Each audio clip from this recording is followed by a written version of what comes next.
ओम मुनित्रयं नमस्कृत्य दुःखैः परिभाव्य च वैयाकरणसिद्धान्तकौमुदीं विरच्यते। सर्वेभ्यः श्रोतृभ्यः नमः।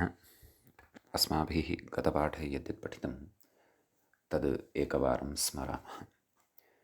वयं वैयाकरणसिद्धान्तकौमुदी इत्याख्यस्य ग्रन्थस्य तत्र अजन्तपुल्लिङ्गप्रकरणे भवामः। प्रकरणस्यास्य प्रथमः पाठः गतपाठः अस्माकं क्रमे प्रवृत्तः।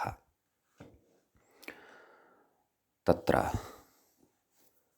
अस्माभिः अर्थवदधातुरप्रत्ययः प्रातिपदिकम् इति सूत्रम् आरब्धं वर्तते। तस्य सूत्रस्य पदच्छेदः सूत्रार्थः च अस्माभिः दृष्टः। तत्र धातुं प्रत्ययं प्रत्ययान्तं च वर्जयित्वा अर्थवच्छब्दस्वरूपं प्रातिपदिकसंज्ञं स्यात् इति सूत्रस्य अर्थः दृष्टः। अपि च तत्र विशिष्टाः केचन विचाराः अपि कृताः। तत्र नाम संज्ञाविधौ प्रत्ययग्रहणे तदन्तग्रहणं नास्ति इति तु प्रकृते नियमः अथवा एषा परिभाषा तु प्रकृते न प्रवर्तते। कुतः न प्रवर्तते? यतोहि सः नियमः तु तत्र यत्र प्रत्ययस्य एव संज्ञा विधीयते। प्रकृते तु प्रत्ययस्य संज्ञा न विधीयमाना वर्तते। प्रकृते तु अर्थवच्छब्दस्वरूपस्य संज्ञा तत्र विधीयमाना वर्तते। ततश्च नाम प्रत्ययान्तः इति लाभः अत्र भवत्येव। नाम प्रत्ययग्रहणे यस्मात् सः विहितः तदादेस्तदन्तस्य ग्रहणम् इति प्रवर्तते एव। तस्मात् कृतस्य प्रत्ययः इत्यस्य आवृत्तिभूतस्य नाम अथवा आवृत्तस्य प्रत्यय इत्यस्य एकत्र अस्माभिः प्रत्ययान्तस्य इत्यस्मिन् विषये प्रत्ययान्तम् इत्यस्मिन् विषये तत्र निषेधः उच्यते। नाम प्रत्ययान्तं वर्जयित्वा इति। अत्र आवृत्तिः कुतः नाम प्रत्यय इति शब्दस्य आवृत्तिः कुतः तत्तु अनुपदमेव अग्रे स्पष्टी भविष्यति। नाम प्रत्यय इत्यस्य आवर्तनं कृत्वा प्रत्ययं प्रत्ययान्तं च इति एवं रीत्या मूलसूत्रे तु नास्ति, तथापि एवं रीत्या आवर्तनं कुतः इति चेत् तादृशः तत्र अर्थः अपेक्षितः वर्तते। भाष्यादिसम्मतश्च सः अर्थः भवति इति अस्माभिः पठितं। किञ्च प्रथमं दलप्रयोजनं नाम तत्र सूत्रे अर्थवत् इति कुतः उच्यते तद्विषये तत्र अस्माभिः चर्चा आरब्धा अस्ति। नाम यदि तत्र अर्थवतः प्रातिपदिकसंज्ञा भवति इति नोच्येत तर्हि धनं वनम् इत्यादिषु प्रतिवर्णं प्रातिपदिकसंज्ञा स्यात्। नाम अनर्थकस्यापि प्रातिपदिकसंज्ञा स्यात्। तन्मा भूत् तदर्थम् अर्थवत् इति उक्तं। समीचीनं।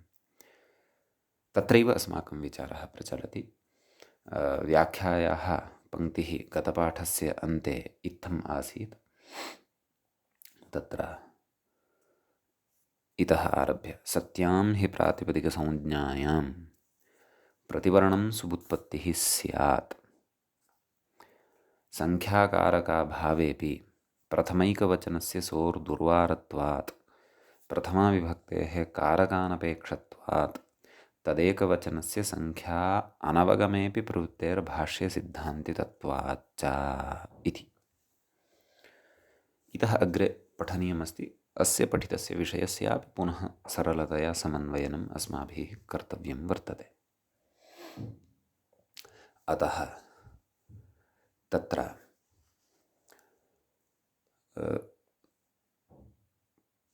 आदौ अहम् अत्र किमपि सरलतया कथयामि।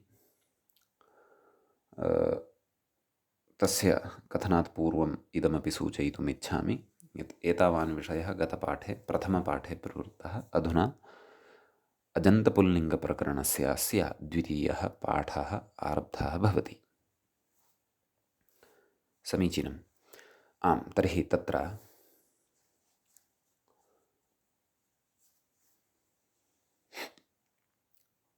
पश्यन्तु, अर्थवद्ग्रहणं यदि न क्रियेत तर्हि धनं वनम् इत्यादिषु प्रतिवर्णं प्रातिपदिकसंज्ञा भवेत्। प्रातिपदिकसंज्ञा द्वारा सुपः उत्पत्तिः स्यात्। तर्हि काः काः अनिष्टताः तत्र भवन्ति, ततः एकाम् अनिष्टताम् अहं सरलतया एव कथयामि। धनं वनम् उभयत्रापि मध्ये नकारः खलु श्रूयते। धनं तत्र अकारोत्तरवर्ती नकारः, नाम अकारात् परतः नकारः वर्तते, नाम धकारोत्तरवर्ती यः अकारः तदुत्तरवर्ती यः वर्णः सः नकारः। एवमेव वनम् इत्यत्रापि पकारात् परतः यः अकारः ततः परतः नकारः, तर्हि सः यः नकारः वर्तते सः अपि प्रातिपदिकसंज्ञां लभते खलु। लभते कदा? यदि अर्थवद्ग्रहणं न क्रियेत। तस्य अनर्थकस्यापि नकारस्य प्रातिपदिकसंज्ञा स्यात्। तस्य प्रातिपदिकसंज्ञा यदि स्यात् तर्हि तत्र सुपः अपि उत्पत्तिः स्यात्। तस्य सुपः, तस्मिन् सुपः परतः तस्य इदानीं सुबन्तत्वात् पदत्वमपि स्यात्। पदत्वं यदि अस्ति तर्हि नलोपः प्रातिपदिकान्तस्य इति एकं सूत्रम् अस्माभिः अग्रे पठिष्यते। नलोपः प्रातिपदिकान्तस्य इत्यनेन सूत्रेण तादृशस्य नकारस्य लोपः क्रियते यः नकारः प्रातिपदिकावयवभूतोऽपि भवति, किञ्च कस्यचित् पदस्य अन्ते अपि भवति।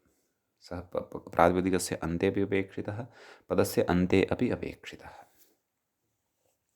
प्रकृते न इति प्रातिपदिकमपि अस्ति, सूत्पत्तेः परं तस्य पदत्वमपि जातम्, अतः नलोपः प्रातिपदिकान्तस्य इत्यनेन तस्य लोपः भवेत्। यथा राजभ्याम् इति राजन् इति शब्दस्य भ्यामि परतः नकारस्य नलोपः प्रातिपदिकान्तस्य इत्यनेन नकारस्य लोपः खलु क्रियते। तद्वदत्रापि तत्र राजन् इति प्रातिपदिकम् अपि भवति, भ्यां प्रत्यये परतः स्वादिष्वसर्वनामस्थाने इत्यनेन सूत्रेण तद् पदत्वम् अपि भजते। तद्वद् प्रकृते अपि स्यात्।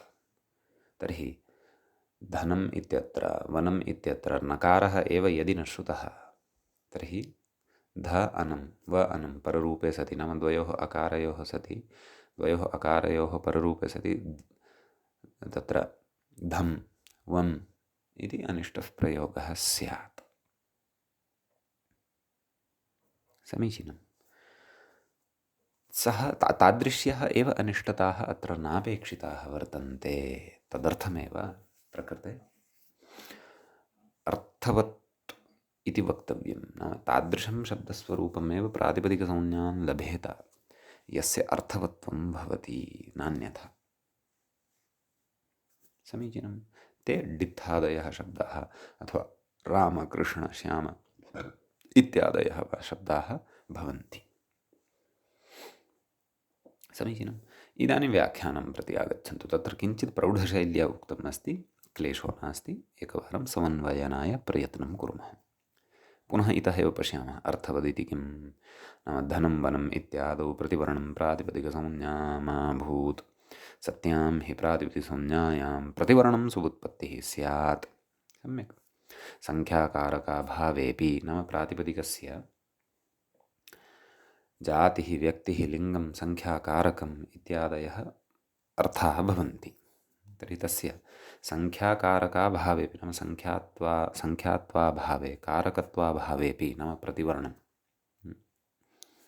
प्रथमैकवचनस्य सोर्दुर्वारत्वात् नाम प्रथम एकवचने तत्र सुप्रत्ययः तु भविष्यत्येव। संख्या अपि तस्यैव परिगणनीया, कारकत्वमपि तस्यैव परिगण्यते। यस्य कश्चन अर्थविशेषः भवति, प्रकृते तु संख्यात्वमपि न भासते, कारकत्वमपि न भासते। यद्यपि द्रष्टुं सः एकः अस्ति, नकारः इति भासते, परन्तु सः समुदाये पतितः वर्तते। धनम् इति धन इति शब्दे सः पतितः वर्तते, सः वर्णः, नकारः एव न, तत्र सर्वोऽपि वर्णः।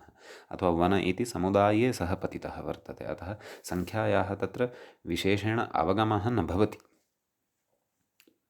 एवं खलु कथयति सोः दुर्वारत्वात्, नाम एकवचन तत्र एकवचनत्वे सति सुप्रत्ययः तु तत्र आगच्छत्येव। कथयति प्रथमाविभक्तेः कारकानपेक्षत्वात्, नाम प्रथमाविभक्तिः या भवति तस्यै कारकमपेक्षितम् इति नास्ति। यतः कारके प्रथमा न विधीयते, प्रथमा तु प्रातिपदिकार्थलिङ्गपरिमाणवचनमात्रे विधीयते। प्रथमा च का सुऔजस्, सम्यक्। अतः सुप्रत्ययः तत्र आगन्तुं शक्नोति। यदि साक्षात् संख्यायाः अवगमः न भवति तर्हि प्रथमा प्रातिपदिकार्थे विहिता वर्तते, सम्यक्। अतः प्रकृते प्रथमायाः उपस्थितिः नाम एकवचनस्य सुप्रत्ययस्य अत्र उपस्थितिः प्रतिवर्णं भवितुम् अर्हति। कथयति तदेकवचनस्य संख्या अनवगमे अपि, एकवचनं यद् वर्तते तस्य संख्यात्वेन अवगमनं न भवति ते, नाम संख्यायाः अनवगमे सत्यपि तत्र एकवचनस्य प्रवृत्तिः भवति इति भाष्ये कश्चन सिद्धान्तः उक्तः वर्तते।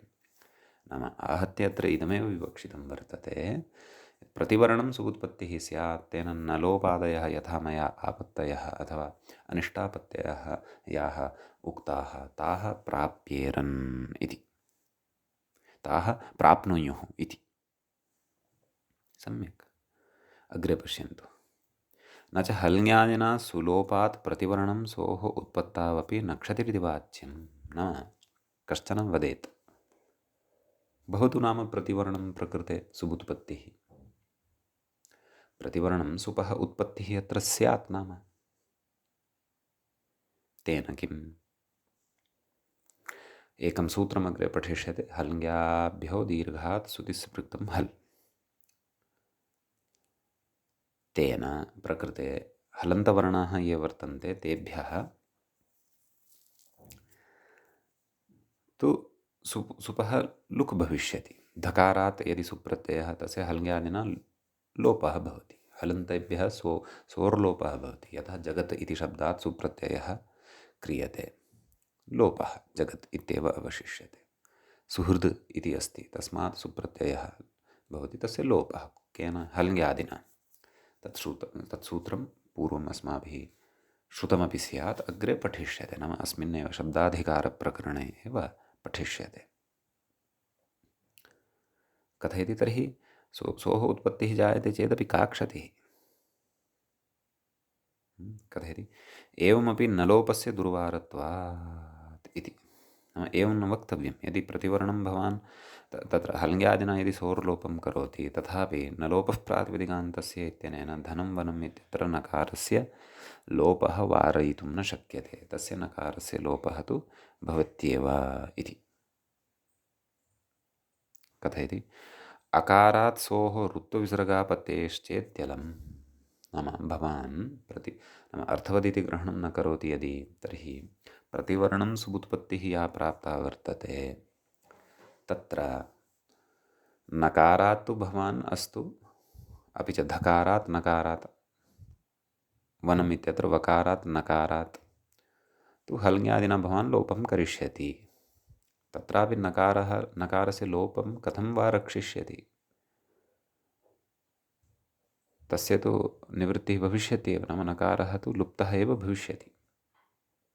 एवं खलु। अपि च यः तु स्वरः वर्तते, धन इत्यत्र वन इत्यत्र धकारात् परतः नकारात् परतः च यः स्वरः वर्तते तत्र तु लोपः भवितुं नार्हति, वा न वा? तत्र तु तस्य ऋत्वं तत्र तु सुप्रत्ययस्य रुत्वं ततः तस्य विसर्गत्वं भविष्यत्येव। अतः ध अह व अह इति एवं रीत्या वनम् इत्यत्रापि एवं रीत्या अनिष्टताः प्रसरिष्यन्ति। सम्यक्। अतः भोः अर्थवत् इति ग्रहणं सूत्रे कर्तव्यमेव। नाम तच्छब्दस्वरूपम्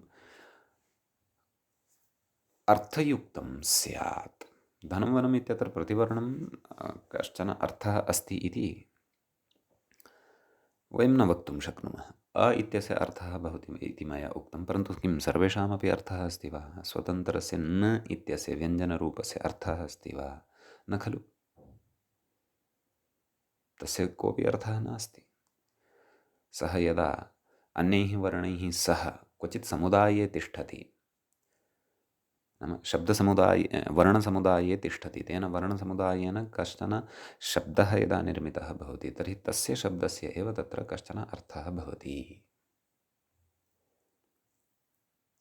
एवं किल। अतः तत्र अर्थवत् इत्यस्य ग्रहणं कर्तव्यमेव इत्युच्यते। सम्यक्। तर्हि प्रथमं दलकृत्यम् अथवा प्रथमं दलप्रयोजनम् अथवा प्रथमं तत्र अर्थवत् इत्यस्य इति यत् पदं तस्य प्रयोजनम् अस्माभिः एतावता विचारितम्। तत्र व्याख्यायां केचन विषयाः भाष्यस्थाः ये प्रमाणीकृत्य उक्ताः सन्ति ते सद्यः नापि गृहीताः, चिन्ता नास्ति। परन्तु अनिष्टता कथं प्रसरति तावत्तु अस्माभिः बुद्धौ स्थापनीयं, तस्य अग्रे प्रयोजनं भवति। इदानीम् अग्रे किमुक्तं सूत्रे अधातुः इत्युक्तं। तर्हि तत्र पृच्छ्यते अधातुः इति कुतः इति। एवं किल। तर्हि तत्र कथ्यते, व्याख्याता कथयन् अस्ति अधातुरिति किम्। अधातुः इति नोच्येत तर्हि किं भविष्यति? धातोः अपि प्रातिपदिकसंज्ञा भविष्यति। धातोः अपि प्रातिपदिकसंज्ञा यदि स्यात् तर्हि अनिष्टता लब्धा भविष्यति। नाम अनिष्टप्रयोगाः प्राप्ताः भविष्यन्ति ये तु नापेक्षिताः। तर्हि ते कीदृशात्, नाम क्व अनिष्टता भवितुमर्हति इति चेत् तदग्रे कथयति। तदर्थम् अस्माभिः एकं क्रियापदं सामान्येन अवगन्तव्यम्। तत् किं क्रियापदम् अस्ति इति चेत् तत् पश्यन्तु अग्रे किं कथयति। हन् धातोः लङि तिप् का स्थितिः जायते? हन् तिप्। हन् धातोः तत्र लङ्लकारे प्रथमपुरुषस्य एकवचनम् अस्ति। हन् तिप्। शप् इति विकरणप्रत्ययः आगच्छति। हन् शप् तिप्। शपः लुक् भवति। अधिप्रभृतिभ्यः शपः। हन् ति इतश्च इति इकारलोपः, नाम ति इत्यत्र यः इकारः अस्ति तस्य लोपः भवति। किम् अवशिष्यते? त। हन् त। एवं खलु।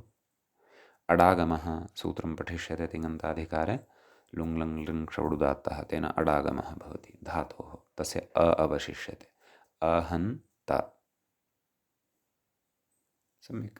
तदनन्तरं हल्ङ्यादिलोपः, नाम हल्ङ्याभ्यो दीर्घधातुषु सुदिस्य प्रयुक्तं हल् इत्यनेन सूत्रेण अयं यः तकारः वर्तते सः हलः परतः वर्तते। नाम हन् इत्यत्र हल् वर्तते, अतः तस्मात् परतः अस्य तिप् प्रत्ययावयवभूतस्य तकारस्य लोपः भवति। किम् अवशिष्यते? अहन् इति रूपम् इति कथयति। समीचीनम्। अहन् इत्यस्य रूपसिद्धिः सम्यक्तया अस्माभिः ज्ञाता श्रुता, सामान्येन श्रुता, परन्तु अवगता भवेत् यथा तथा श्रुता। तत्र कथयति अत्र धातोः प्रातिपदिकसंज्ञायाम्, एवं खलु, नाम धातोः प्रातिपदिकसंज्ञा यदि उच्यते तर्हि कथयति सुबपवादे तिङि उत्पन्ने, नाम सुपः अपवादः भवति तिङ्। एवं खलु। तत्र प्रातिपदिकसंज्ञा सम्पन्ना चेदपि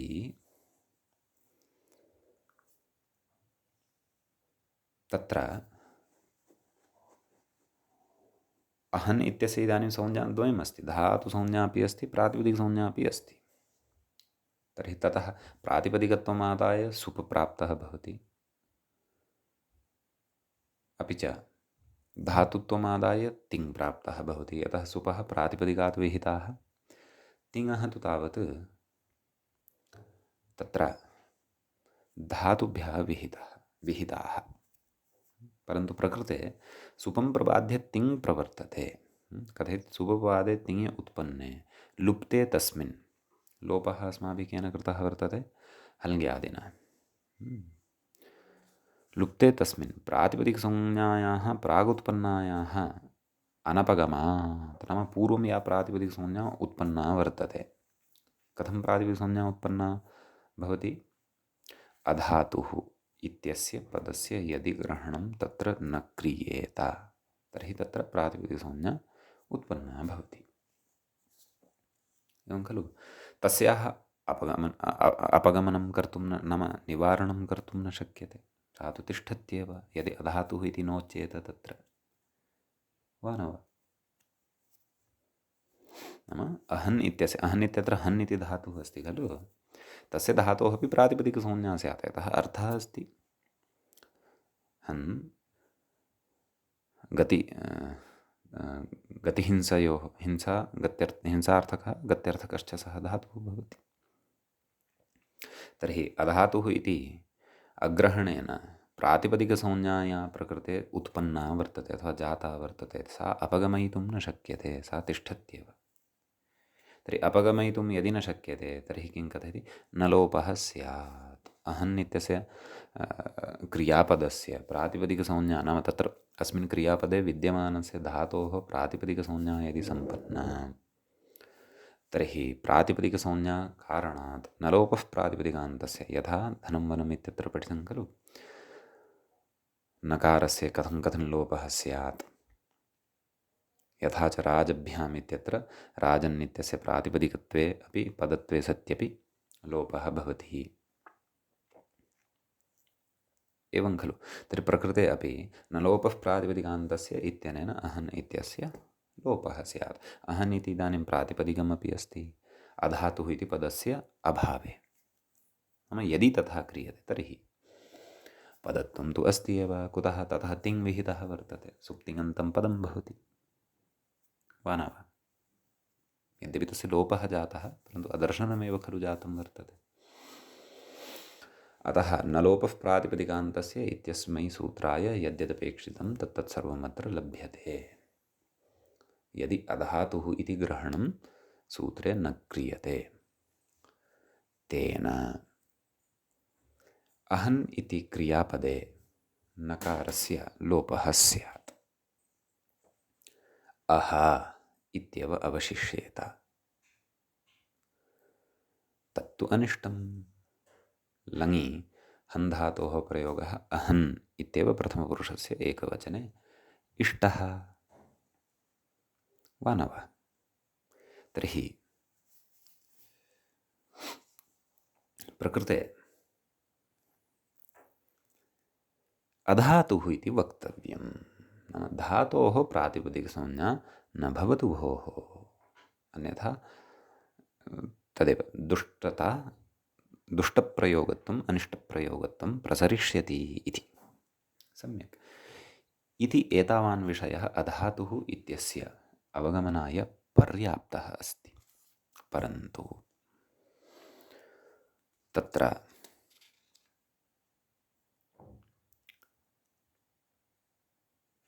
अग्रे केचन विचाराः अत्र उच्यमानाः वर्तते। यद्यपि इतः परं तत्र उच्यते, नाम सूत्रार्थे किं?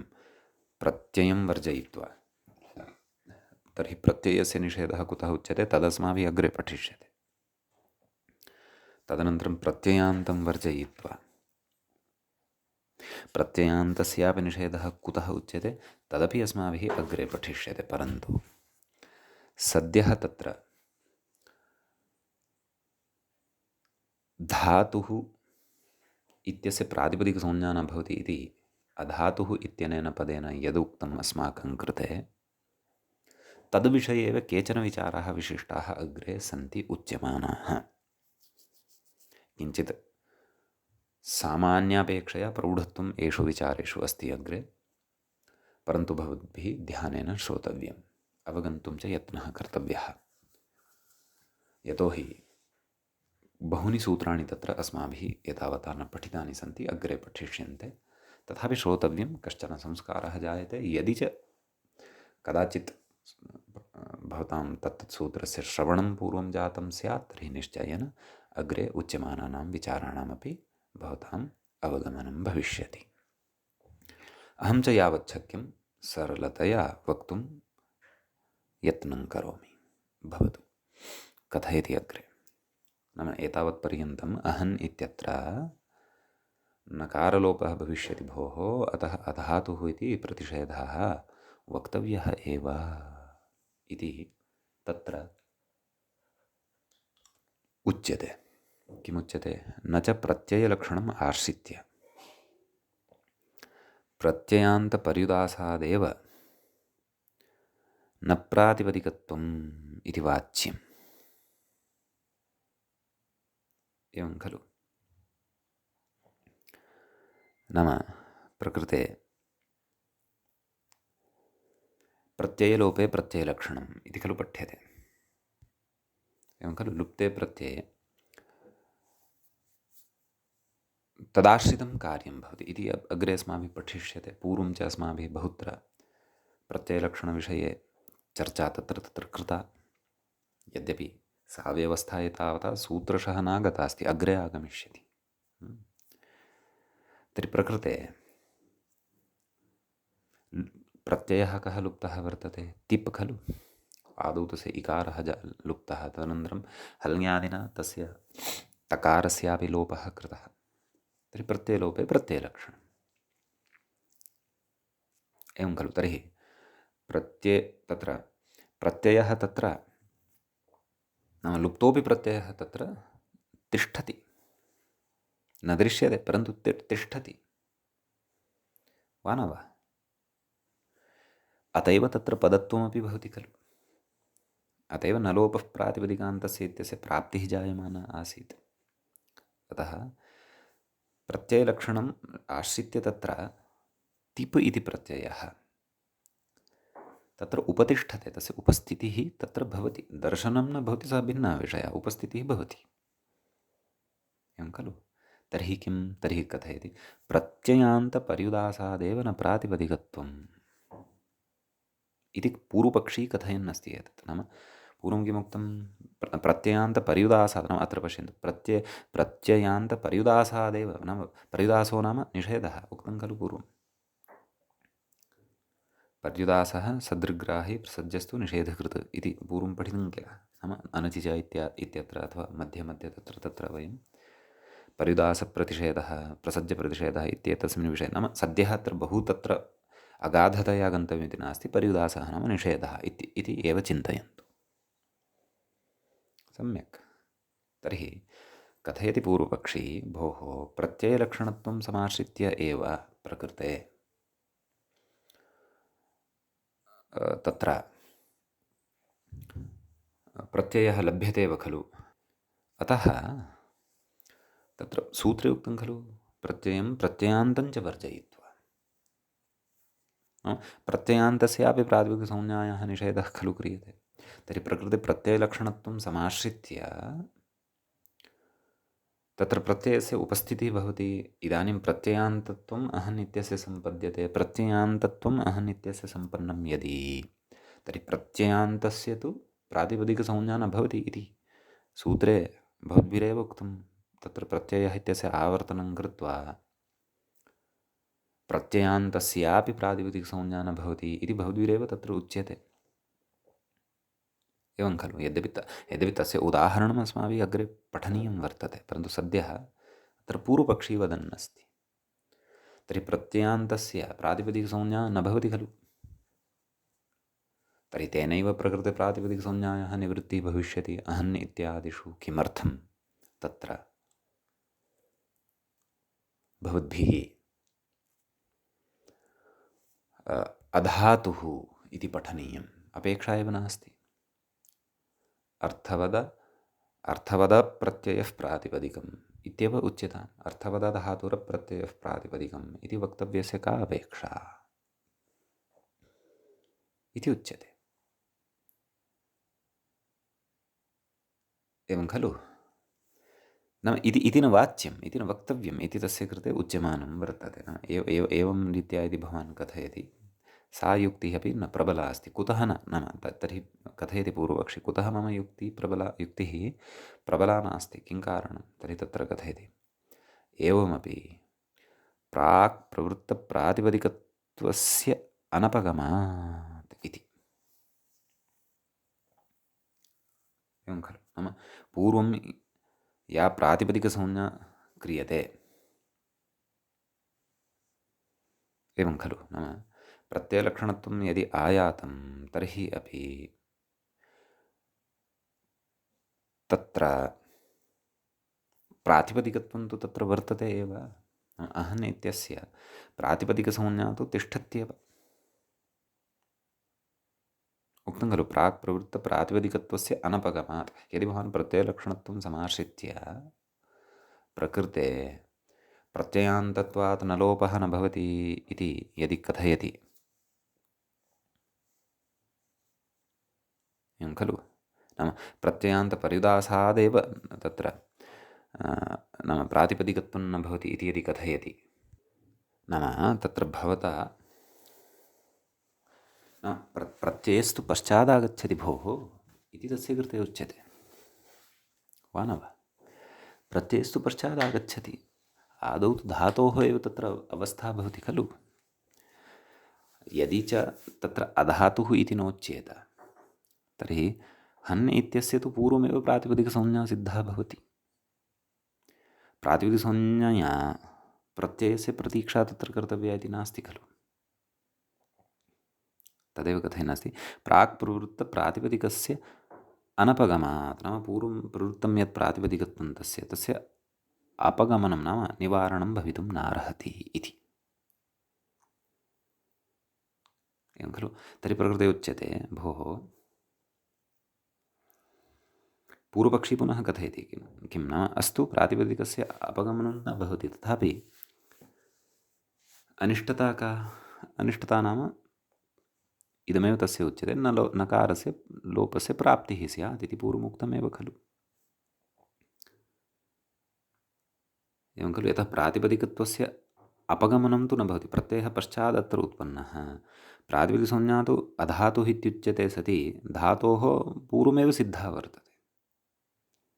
अतः भवान् प्रत्ययम् आनयति चेदपि प्रत्ययान्तता तु पश्चात् सिद्ध्यति। प्रत्ययान्तता पश्चात् सिद्धा चेदपि प्रकृते यः हन्यति धातुः वर्तते तस्य तु प्रातिपदिकसंज्ञा तु प्रवर्तते एव, तस्य निवृत्तिः पश्चात् प्रत्ययलक्षणत्वम् आश्रित्यापि भवितुं नार्हति। यतः अधातुः इति पदाभावे सति धातोः प्रातिपदिकसंज्ञा आदौ, ततः परं तत्र प्रत्ययस्य उत्पत्तिः भवति।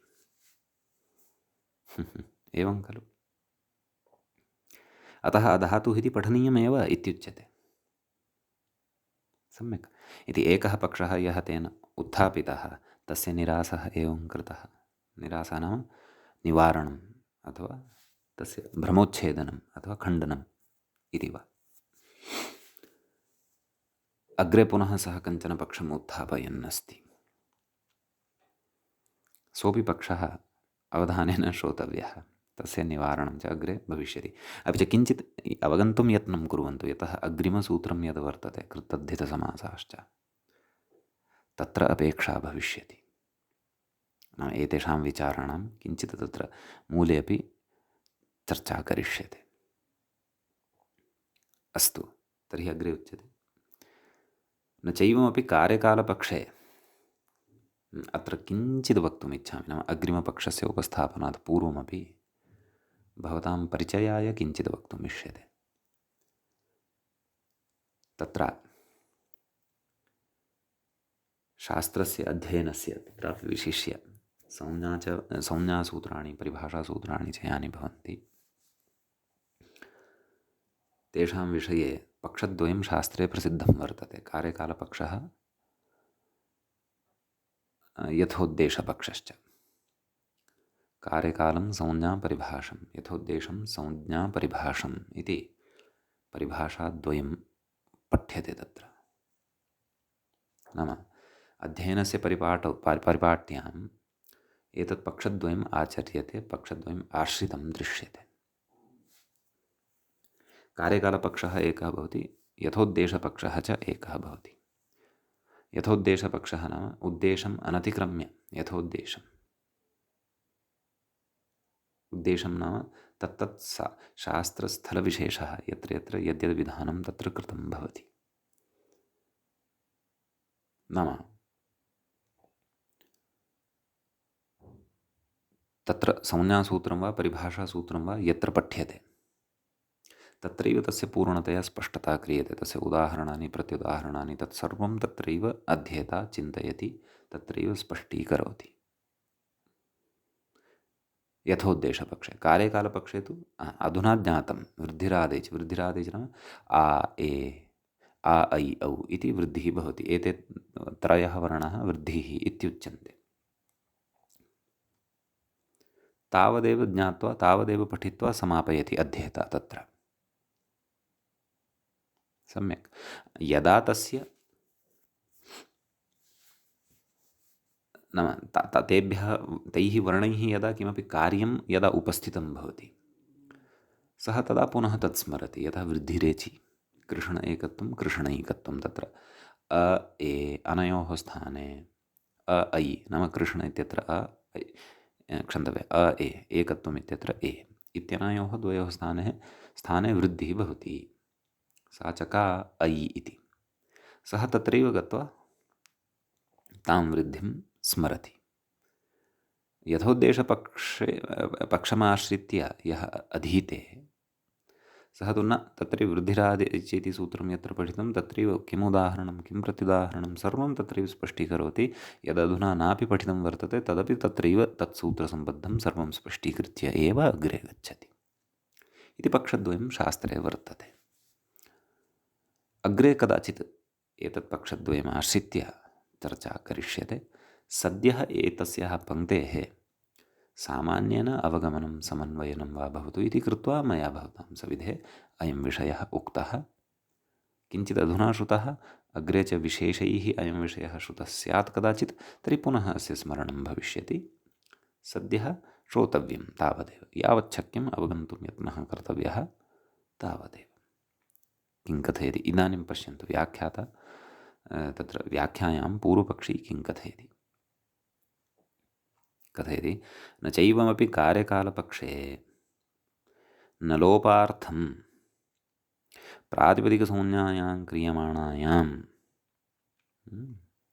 नकारस्य लोपार्थं प्रातिपदिकसंज्ञाया क्रियते तस्यां संज्ञायां क्रियमाणायां प्रत्ययलक्षणेन प्रत्ययान्तस्य प्रातिपदिकसंज्ञा न स्यादिति वाच्यम् इति पूर्वपक्षी एव अत्र पक्षमुत्थापयन् अस्ति। नाम कार्यकालपक्षः कार्यं किं कर्तव्यं वर्तते, नकारस्य लोपः कर्तव्यः वर्तते।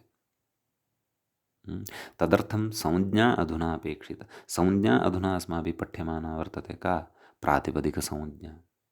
परन्तु इदं सर्वमपि कस्मिन् कदा विचारः एतद् क्रियमाणः अस्ति, यदि अधातुः इति न स्यात्। कथयति कार्यकालपक्षे न लोपार्थं प्रातिपदिकसंज्ञायां क्रियमाणायां प्रत्ययलक्षणेन प्रत्ययान्तस्य प्रातिपदिकसंज्ञा न स्यादिति वाच्यं। नाम तत्र प्रत्ययलक्षणेन प्रत्ययान्तस्य प्रातिपदिकसंज्ञा न भवति इति न वाच्यं। नाम न लोपः अधुना सः तु अग्रे करिष्यते। कार्यकालपक्षं यदि आश्रयेम तर्हि न लोपः तु न लोपः प्रातिपदिकान्तस्य इत्यनेन अग्रे वक्ष्यते। तर्हि प्रत्ययस्य आदौ उत्पत्तौ सत्यां पुनः तस्य प्रत्ययान्तत्वे सिद्धे तत्र प्रत्ययान्तस्य प्रातिपदिकसंज्ञा न स्यात् इति यदि भवता उच्यते पूर्वपक्षिणा तदपि न वाच्यम् इति। सम्यक्। यतः कार्यकालपक्षे तु कार्यं तु अग्रे आगमिष्यति। यद्यपि यथोद्देशपक्षे अयम् आक्षेपः न सम्भवति अस्य कस्य व्याख्यातुः। कार्यकालपक्षे एव अयम् आक्षेपः सम्भवति, परन्तु कार्यकालपक्षमाश्रित्यापि भवान् एवं कथयितुं न शक्नोति इति न वाच्यं। कुतः कथयति अग्रे? तस्य समाधानम् अथवा तस्य निवृत्तिः, तस्य निरासः क्रियते। किं तर्हि हे राजन् इत्यत्रापि एकः प्रयोगः, हे राजन् प्रत्ययलक्षणेन प्रत्ययान्तत्वात्, सम्बोधनम् अस्ति राजन् इति वयं जानीमः। तत्र च प्रत्ययरूपे नाम प्रत्ययः सु इति प्रथमाविभक्तिः आगच्छति एव, तत्र सु इत्यस्य लोपः भवति इत्यपि वयं जानीमः, एवं खलु?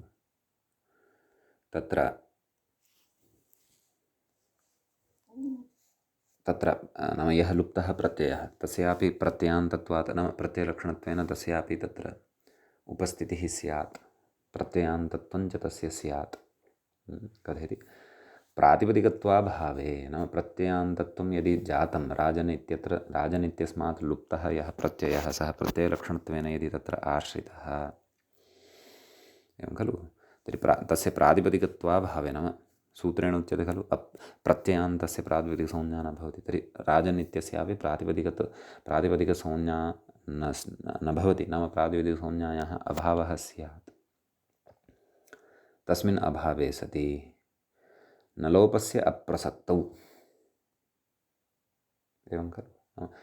नाम तत्र इदानीं प्रत्ययान्तस्य प्रातिपदिकसंज्ञा न भवति यदि, तर्हि नलोपः प्रातिपदिकान्तस्य इत्यस्य सूत्रस्य प्रवृत्तिरेव न स्यात्। यथा तस्य कृते तु तादृशं नकारान्तम् अपेक्षितं यत् प्रातिपदिकमपि भवतु पदमपि भवतु। तर्हि नलोपस्य अप्रसक्तौ नाम नलोपस्य तत्र प्रसक्तिः एव न भवति। तर्हि कथयति अग्रे नङि सम्बुद्ध्योः इति तन्निषेधवैयर्थ्यप्रसङ्गात्। तर्हि तत्र प्राप्तस्य नकारलोपस्य निवृत्त्यर्थं तत्रैव अष्टमाध्यायस्य द्वितीयपादस्य अष्टमं सूत्रं नलोपः प्रातिपदिकान्तस्य इत्यस्मादग्रेव यच्च पठ्यते तेन किमुच्यते ङौ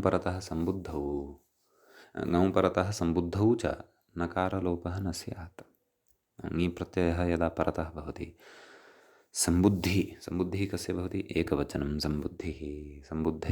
सम्बोधने सुप्रत्ययस्य सम्बुद्धिसंज्ञा भवति, अग्रे पठिष्यते अस्माभिः। तर्हि नङि सम्बुद्ध्योः इति यः निषेधः आरब्धः वर्तते तस्य निषेधस्य वैयर्थ्यं खलु स्यात्। तस्य किं प्रयोजनं? यदि प्रकृते प्रत्ययलक्षणं समाश्रित्य तस्य प्रत्ययान्तत्वादेव प्रातिपदिकसंज्ञायाः निवारणं भवति, तर्हि तु नलोपः न प्राप्तः एव हे राजन् इत्यत्र।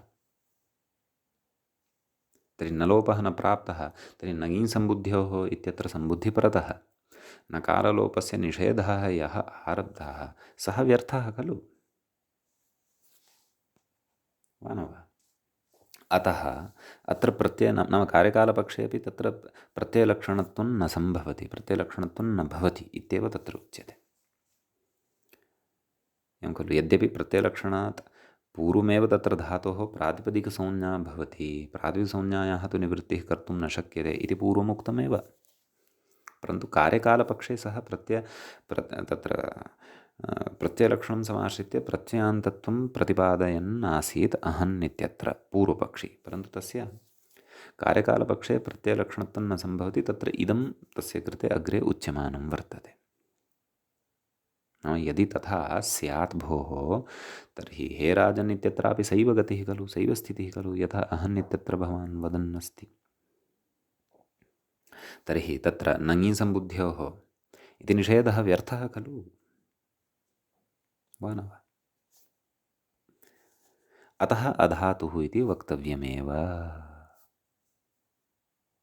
नाम प्रकृतकार्यकालपक्षे अपि प्रत्ययलक्षणत्वेन प्रत्ययान्तत्वात् अत्र प्रातिपदिकसंज्ञायाः निषेधः न वक्तुं शक्यते, तत्र प्रत्ययलक्षणत्वं न सम्भवति, न भवति इति।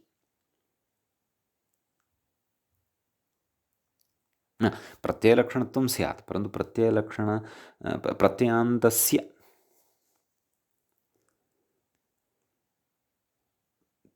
नाम प्रत्ययलक्षणम् आश्रित्य प्रत्ययान्तस्य यः निषेधः पर्युदासः निषेधः सः अत्र न प्रवर्तते इति तत्र कयाचित् युक्त्या प्रतिपाद्यमानम् उच्यमानं वर्तते। प्रत्ययलक्षणत्वं भवति तस्य कृते क्लेशो नास्ति, परन्तु प्रत्ययलक्षणम् आश्रित्य प्रत्ययान्तस्य यः निषेधः उच्यते नलोपविषये प्रातिपदिकसंज्ञायाः सः निषेधः न भवति।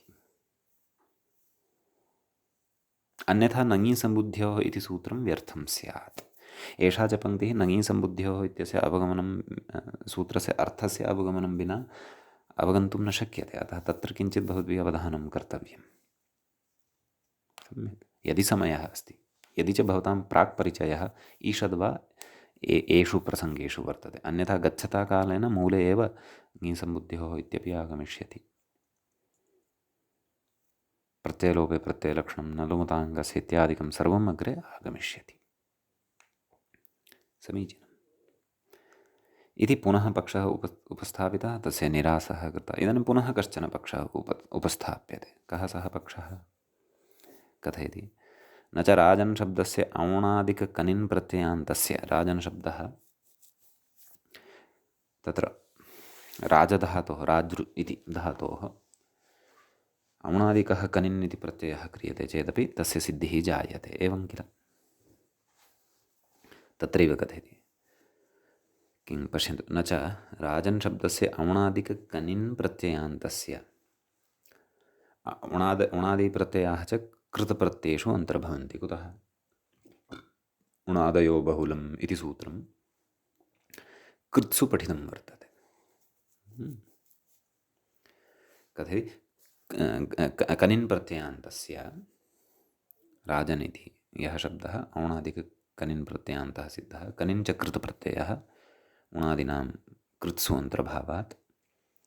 कथयति कृतद्धितसमासाश्च इति प्रातिपदिकत्वात् नलोपप्रसक्तौ खलु। नाम कृत्वात् अग्रिमं यत् सूत्रं पठनीयं, नाम कनिन् इति कृदन्तप्रत्ययः, अतः कृतद्धितसमासाश्च इति प्रातिपदिकत्वात्, नाम तेन प्रातिपदिकत्वं राजन् इत्यस्य सेत्स्यति। प्रातिपदिकत्वात् नलोपप्रसक्तौ, नाम नलोपस्य प्रसक्तिः, नाम नलोपस्य तत्र प्राप्तिः भवति। प्रातिपदिकत्वात् नलोपः प्रातिपदिकान्तस्य इत्यनेन नङीसम्बुद्ध्योः इति निषेधः अर्थवान् इति वाच्यं। नाम भोः कृदन्तत्वात् प्रकृते नङीसम्बुद्ध्योः नाम कृदन्तत्वात् तत्र प्रकृते तत्र राजन् इत्यस्य प्रातिपदिकसंज्ञा प्राप्ता भवति इति कृत्वा तत्र नङीसम्बुद्ध्योः इति यः निषेधः आरब्धः वर्तते सः अर्थवान् अस्ति। भवान् कथं वा तस्य वैयर्थ्यं वदन्नस्ति? गतपक्षेण सह अस्य पक्षस्य सम्बन्धः वर्तते। सम्यक् कथयति उणादीनाम् अव्युत्पत्तिपक्षे कृतद्धित इत्यस्य अप्रवृत्तेः। भोः तस्य कृते उच्यते भोः उणादयः अव्युत्पन्नानि प्रातिपदिकानि इत्यपि पक्षः वर्तते। उणादयः व्युत्पन्नानि प्रातिपदिकानि इति तु अस्ति एव, परन्तु अव्युत्पन्नानि प्रातिपदिकानि इत्यपि कश्चन पक्षः तत्र वर्तते। अयञ्च विषयः अस्माभिः इदुदुपधस्य चाप्रत्ययस्य इत्यत्र श्रुतः आसीत्, भवन्तः स्मरेयुः। एवं खलु? तर्हि किमुच्यते? अव्युत्पत्तिपक्षे कृतद्धित इत्यस्य अप्रवृत्तेः। अव्युत्पत्तिपक्षमाश्रित्य तत्र प्रकृतिः नास्ति, प्रत्ययो नास्ति, राज्यरिति धातुः नास्ति, कनिन् इति प्रत्ययोऽपि नास्ति। अतः नाम कनिन् इति प्रत्ययः नास्ति, तर्हि कृतद्धितसमासाश्च इत्यनेन तस्य प्रातिपदिकसंज्ञा अपि कर्तुं न शक्यते। एवं खलु? तर्हि तत्र उच्यते एवञ्च, नाम एतावता किमायातं तत् कथयति। एवञ्च अस्मादेव निषेधात्, कस्मात् निषेधात्? नङीसम्बुद्ध्योः इति यः निषेधः आरब्धः प्रत्ययलक्षणम् आश्रित्य प्रत्ययान्तः इति अप्रत्ययान्तः इति पर्युदासः न प्रवर्तते इति विज्ञायते इति। नाम यत्र यत्र प्रत्ययलक्षणम् आश्रित्य तत्र प्रत्ययलक्षणम् आश्रित्य प्रत्ययान्तता यत्र लभ्यमाना भवति तत्र अर्थवदधातुरप्रत्ययः प्रातिपदिकम् इत्यस्मिन् सूत्रे अप्रत्ययान्तः इति यः परिदासः नाम इति निषेधः यः उक्तः सः न प्रवर्तते, तस्य प्रवृत्तिः न भवति। अप्रत्ययान्तः इति यः निषेधः उक्तः वर्तते नाम प्रत्ययभिन्नस्य प्रातिपदिकसंज्ञा न भवति इति निषेधः न प्रवर्तते प्रत्ययान्तसन्दर्भे इति कथं विज्ञायते? अस्मादेव निषेधात् विज्ञायते। कः निषेधः? नङि सम्बुद्ध्योः। यतोहि यदि राजन् इत्यत्र प्रत्ययलक्षणत्वं समाश्रित्य तस्य प्रत्ययान्तत्वे सति प्रातिपदिकसंज्ञायाः निवारणं प्रत्ययान्तस्य परिदासात् भवति स्म नाम निषेधात् यदि भवति स्म तर्हि नङि सम्बुद्ध्योः इति सूत्रारम्भः व्यर्थः खलु। किमर्थं तत् सूत्रमपेक्षितं? तस्य वैयर्थ्यं खलु स्यात्, वा न वा? अतः व्यर्थं नङि सम्बुद्ध्योः एतं सिद्धान्तं ज्ञापयति। कं सिद्धान्तं?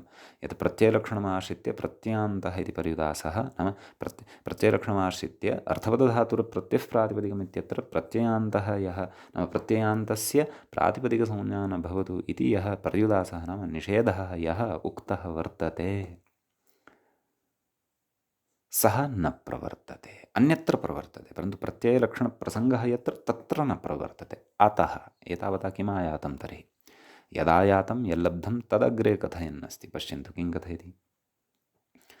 एवञ्च अहन् इत्यत्रापि तत्रैव खलु भवान् वदन्नासीत् अधातुः इति नोच्यते चेदपि चिन्ता नास्ति, तत्रैव खलु भवान् वदन्नासीत्। तर्हि कथयति एवञ्च अहन् इत्यत्रापि अप्रत्ययान्तत्वात् नाम प्रत्ययान्तत्वं नास्ति।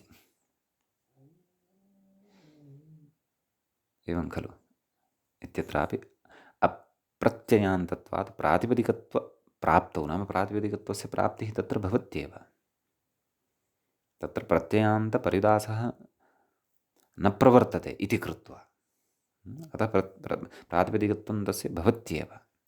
तन्निवृत्त्यर्थम् अधातुग्रहणम् इति नाम प्रत्ययलक्षणत्वेन प्रत्ययः एव न उपस्थितः भवति तर्हि प्रत्ययान्तता कथं भवति? अप्रत्ययान्तता एव किल भवति। प्रत्ययलक्षणं समाश्रित्य यदि तत्र अतः प्रत्ययान्तः प्रत्ययलक्षणम् अस्ति चेदपि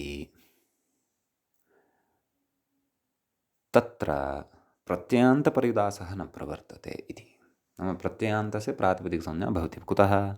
नङि सम्बुद्ध्योः इति निषेधात् ज्ञापकात्। समीचीनम् इति कथयति। तन्निवृत्त्यर्थम् अधातुग्रहणम्। अतः अहन् इत्यत्र भोः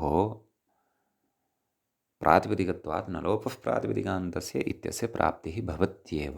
सा न भवतु। एतदर्थं धातोः प्रातिपदिकसंज्ञा न वक्तव्या, तदर्थम् अधातुः इति ग्रहणं सूत्रे कर्तव्यमेव इत्युच्यते। यद्यपि अयं विषयः तत्र पूर्वमेव अस्माभिः अहन् इत्यस्य रूपसिद्धेः अनन्तरं व्याख्यात्रा यदुक्तं किम्? अत्र धातोः प्रातिपदिकसंज्ञायां सुबभवादे तिङि उत्पन्ने लुप्ते तस्मिन् प्रातिपदिकसंज्ञायाः प्रागुत्पन्नायाः अनपगमात् न लोपः स्यात् इति। अत्र यः विषयः अस्ति स एव विषयः एतावता सिद्धः वर्तते, परन्तु तत्र मध्ये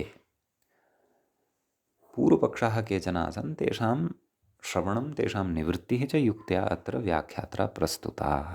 यद्यपि यदि एते सर्वेपि पक्षाः भवद्भिः यथावत् एतावत्पर्यन्तं नापि अवगताः तर्हि एतावान् विषयः तु अवगतः स्यादेव यत् अहन् इत्यत्र हन् इति धातोः प्रातिपदिकसंज्ञा स्यात् यदि अधातुः इति तत्र प्रतिषेधः नोच्येत। तस्मात् प्रकृते क्लेशः कश्चन स्यात्।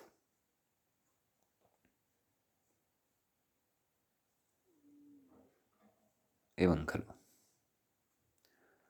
नाम प्रकृते प्रातिपदिकसंज्ञा स्यात्। यदि धातोः निषेधः यदि नोच्येत न लोपः प्राप्तः स्यात् इति एतावान् विषयः तु अवगतः एव। तत्र पक्षेषु नाम अग्रे ये पूर्वपक्षः उपस्थापितः तत्र इदमेव, भोः अत्र एतेन कारणेन अमुकेन कारणेन वा प्रातिपदिकत्वं न प्राप्नोति, परन्तु तस्य युक्त्या निरासः क्रियते। अन्ततो गत्वा अयमेव सिद्धान्तः तत्र प्रतिपाद्यते, भोः अहन् इत्यस्य प्रातिपदिकत्वं प्राप्नोति एव। अतः तन्निवृत्त्यर्थम् अधातुः इति ग्रहणं कर्तव्यमेव इति। आम्, ये च पक्षाः अत्र स्थापिताः तेषां च यत् समाधानं तत् गच्छता कालेन अग्रे भवद्भिः अग्रिमप्रकरणेषु यथा यथा सूत्राणि पठिष्यन्ते तथा तदा तेषामपि विषयाणां पूर्णतया भवतां स्पष्टता भविष्यत्येव। समीचीनम् इति तत्र कश्चन विशेषः अधातुः इति पदग्रहणप्रयोजनसम्बन्धः। अधातु इति पदस्य ग्रहणस्य प्रयोजनस्य विषये विशेषः उक्तः। समीचीनं। तर्हि एतावता वयं पश्यन्तु, अर्थवदग्रहणं किमर्थं सूत्रे अस्ति, अधातुः इति ग्रहणं सूत्रे किमर्थम् अस्ति इति विषयद्वयं पठितवन्तः। इदानीम् अग्रे विषयः वर्तते, पश्यन्तु सूत्रार्थं धातुं प्रत्ययं सूत्रे अपि मूलसूत्रे अपि प्रत्ययः अप्रत्ययः इत्युच्यते किल।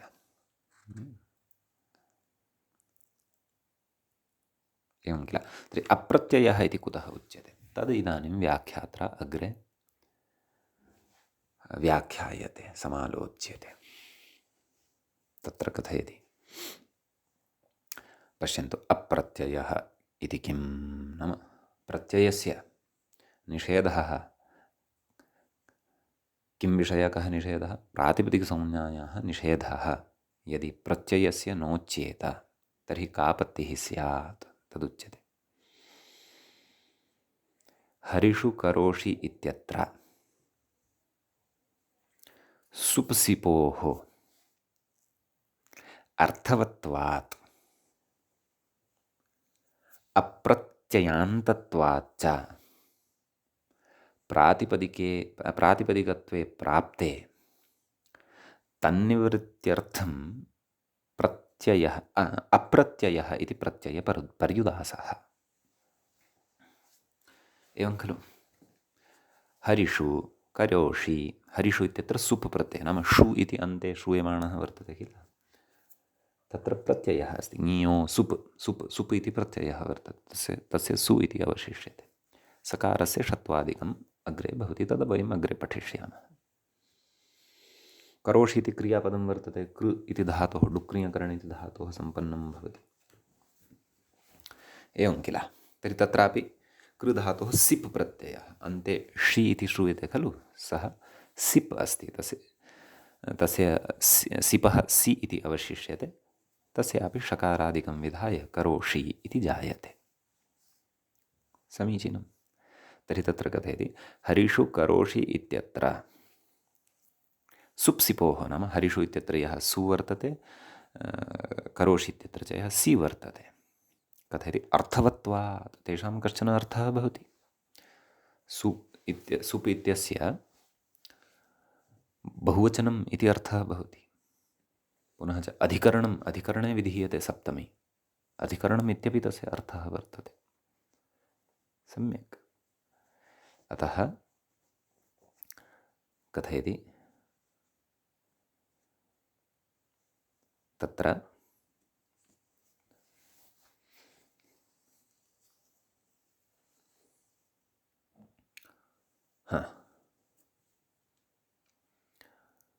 अर्थवत्वमस्ति। नाम अयं विचारः कदा उच्यमानः वर्तते, यदि सूत्रे तत्र अप्रत्ययः इति नोच्येत। सम्यक्। कथयति अप्रत्ययान्तत्वाच्च। हरिषु इत्यत्र यः षु अथवा सु इति प्रत्ययः वर्तते, सः किं प्रत्ययान्तः वर्तते वा, नाम तस्मात् अपि परतः कश्चन प्रत्ययः विहितः वा, न खलु। अतः अप्रत्ययान्तः सः वर्तते। अपि च करोषि इत्यत्र यः सि वर्तते, अर्थात् सिप् इति प्रत्ययः यः शीरूपेण श्रूयमाणः वर्तते, तस्मात् परतः कश्चन प्रत्ययः अस्ति वा? न खलु, नास्ति प्रत्ययः, वा न वा? अतः कथयति नाम तत्र अर्थवत्वम् अस्ति, प्रत्ययान्तत्वम् अपि च नास्ति, अतः प्रातिपदिकत्वं प्राप्तं भवति। नाम प्रातिपदिकत्वे प्राप्ते कदा? यदि अप्रत्ययः इति नोच्येत, तस्य प्रातिपदिकत्वं नापेक्षितं। किमर्थं? ततः अपि पुनः सुबुधुपत्तिः भविष्यति यदि तस्य प्रातिपदिकत्वम् उच्यते। सम्यक् कथ्यते अग्रे। तन्निवृत्त्यर्थम् तन्निवृत्त्यर्थम् अप्रत्ययः इति प्रत्ययपर्युदासः। तस्य निवृत्तिः यथा स्यात् तदर्थं प्रत्ययपर्युदासः नाम प्रत्ययनिषेधः, नाम प्रत्ययस्य प्रातिपदिकसंज्ञा न भवति इति सूत्रे विशेषेण उक्तम्। अप्रत्ययः नाम तादृशम् अर्थवच्छब्दस्वरूपं यः प्रत्ययभिन्नं भवति, यत् प्रत्ययभिन्नं भवति तस्य एव प्रातिपदिकसंज्ञा, प्रत्ययस्य तु प्रातिपदिकसंज्ञा न। अपि च अत्र सुसि नाम सुप् सिप् अनयोः अधातुत्वमपि वर्तते। अतः एकः अप्रत्ययः इति निषेधः यदि सूत्रे नोच्येत तर्हि प्रत्ययानामपि प्रातिपदिकसंज्ञा स्यात्, प्रातिपदिकसंज्ञायां तेभ्यः अपि अनिष्टप्रत्ययोत्पत्तिः स्यात्। एवं खलु। ततः अग्रे उच्यते, नाम एतावता अयं विषयः स्पष्टः।